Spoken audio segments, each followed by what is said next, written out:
warahmatullahi wabarakatuh. Perkenalkan, nama saya Kaulan Sari, NIM saya 72114, saya dari akuntansi. Di sini saya akan mempresentasikan tentang penggunaan dan pengembangan sistem informasi bisnis. Yang pertama-tama yaitu organisasi bisnis.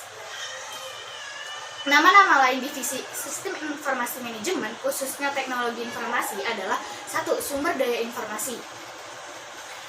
Kita telah mengidentifikasikan sumber daya informasi yang terdiri atas peranti keras komputer, peranti lunak komputer, spesialis informasi, pengguna, fasilitas, basis data, dan informasi. Sebagian besar sumber daya ini pada umumnya berlokasi di layanan informasi dan merupakan tanggung jawab dari Chief Information Officer atau CEO. Sumber daya informasi yang terdapat di area-area pengguna adalah tanggung jawab dari para manajer area pengguna. Yang kedua ada spesialis informasi.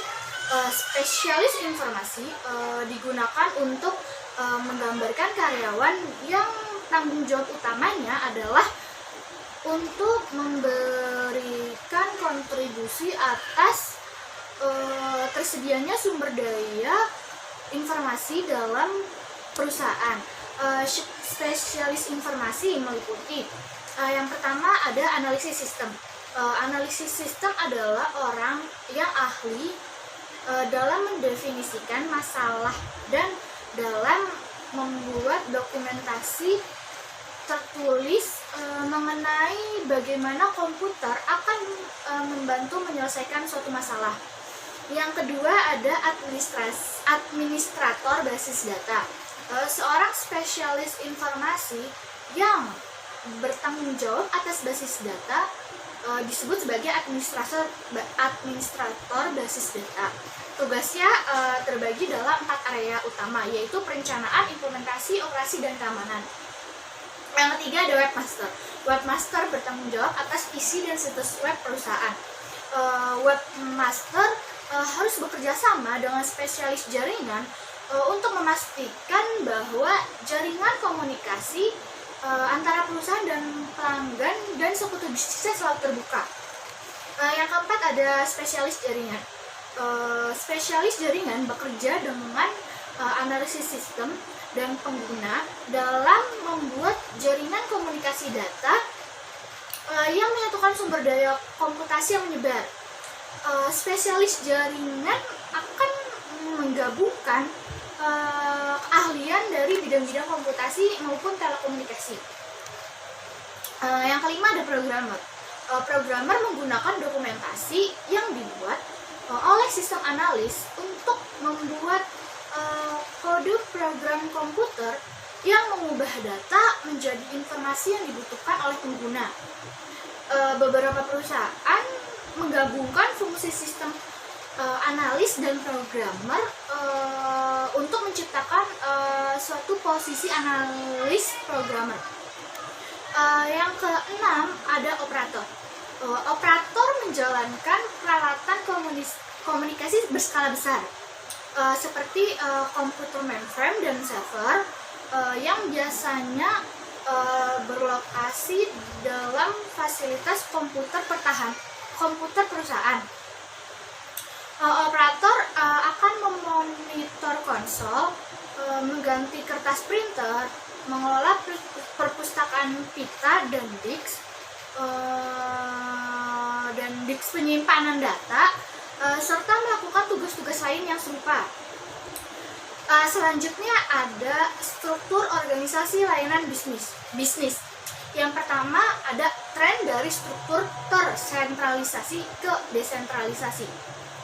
Perusahaan telah menugaskan beberapa orang analis sistem dan programmer untuk mengembangkan sistem baru dan beberapa orang analis sistem serta programmer lainnya untuk memelihara sistem-sistem yang sudah ada.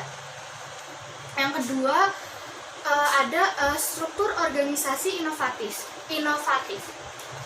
Perusahaan besar berusaha untuk mencapai suatu struktur organisasi yang terdesentralisasi secara sentral. Hal ini dicapai dengan memberikan wewenang kepada unit corporate untuk mengambil keputusan-keputusan yang berhubungan dengan infrastruktur IT dan wewenang kepada area-area bisnis untuk mengambil keputusan mengenai penggunaan IT secara strategis di area-area mereka masing-masing. Selanjutnya ada komputasi pengguna akhir. Di akhir tahun 1970-an, kita melihat berkembangnya minat dari pihak pengguna untuk mengembangkan aplikasi komputernya sendiri. Suatu pendekatan yang disebut komputasi pengguna akhir atau end user computing, pengguna akhir merupakan kata yang sinonim dengan pengguna. Pengguna menggunakan produk akhir dari suatu sistem berbasis komputer. Komputer pengguna akhir timbul karena disebabkan oleh empat pengaruh utama. Yang pertama, dampak pendidikan komputer. Dampak program-program pendidikan komputer yang baik di sekolah-sekolah negeri atau swasta, perguruan tinggi, dan perusahaan-perusahaan industri mulai terlihat. Jajaran manajemen, terutama di tingkat yang lebih rendah, mulai diisi dengan orang-orang yang memiliki keahlian komputer yang baik.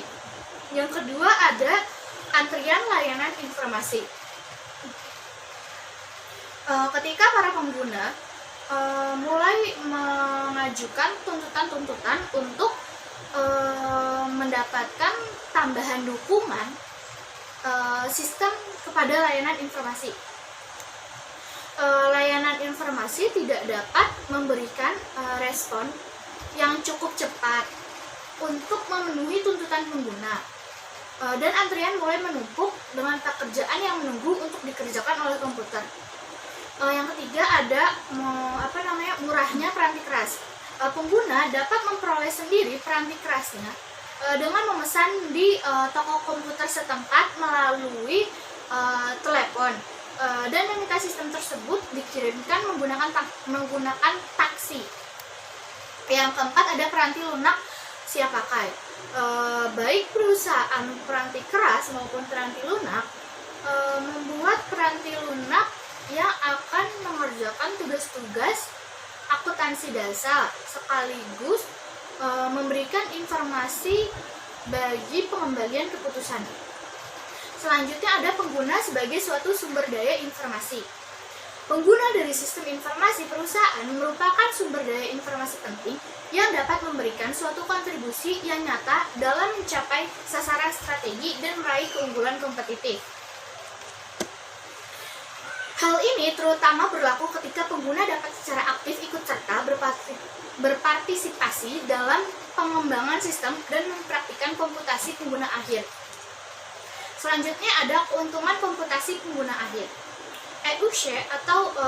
EUC memberikan dua manfaat utama, yaitu menyamakan kemampuan dan tantangan, yang kedua mempersempit jarak komunikasi. Selanjutnya ada resiko komputasi pengguna akhir. Yang pertama ada sasaran sistem yang buruk, yang kedua sistem yang dirancang dan didokumentasikan dengan buruk, yang ketiga pengguna sumber daya informasi yang tidak efisien, yang keempat hilangnya integritas data, yang kelima hilangnya keamanan, dan yang keenam hilangnya kendali. Selanjutnya ada otomatisasi kantor. Otomatisasi kantor adalah penerapan otomatisasi seperti teknologi komputer pada pekerjaan kantor.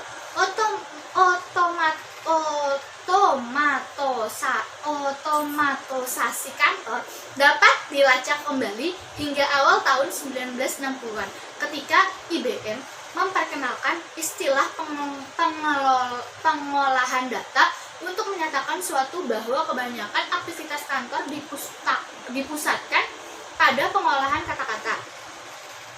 Selanjutnya ada pergeseran dan pemecahan masalah administratif ke manajerial.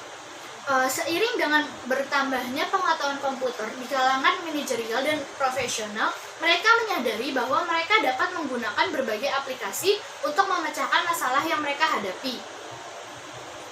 Selanjutnya ada kantor maya. Kemampuan AO untuk menghubungkan orang secara elektronik membuka pintu-pintu baru dalam kegiatan bagaimana pekerjaan kantor dilaksanakan. AO atau OA bahkan membuat pekerjaan kantor tidak harus dikerjakan di kantor sebagai gantinya. Pekerjaan seperti itu dapat dilakukan dimanapun karyawan berada, atau yang disebut dengan kantor maya. Konsep ini dimulai dengan telekommuting, lalu disempurnakan untuk menciptakan suatu fasilitas kantor yang disebut hoteling. Adapun keuntungan dan kerugian kantor maya. Keuntungan kantor maya, yang pertama biaya fasilitas yang lebih rendah, yang kedua biaya peralatan yang lebih rendah, yang ketiga berkurangnya penghentian pekerjaan, dan yang keempat kontribusi sosial. Sedangkan kerugian kantor maya, yang pertama ada moral yang rendah, yang kedua ada kekhawatiran akan risiko keamanan. Kesimpulannya, organisasi bisnis merupakan sistem informasi yang dikembangkan dan digunakan dalam organisasi-organisasi bisnis. Sistem informasi ini dimanfaatkan, dimaksudkan untuk memenuhi kebutuhan informasi umum para manajer perusahaan. Spesialis informasi dalam layanan informasi dapat diorganisasi menurut berbagai macam cara, yaitu yang pertama tren dari struktur tersentralisasi ke desentralisasi dan struktur organisasi inovatif.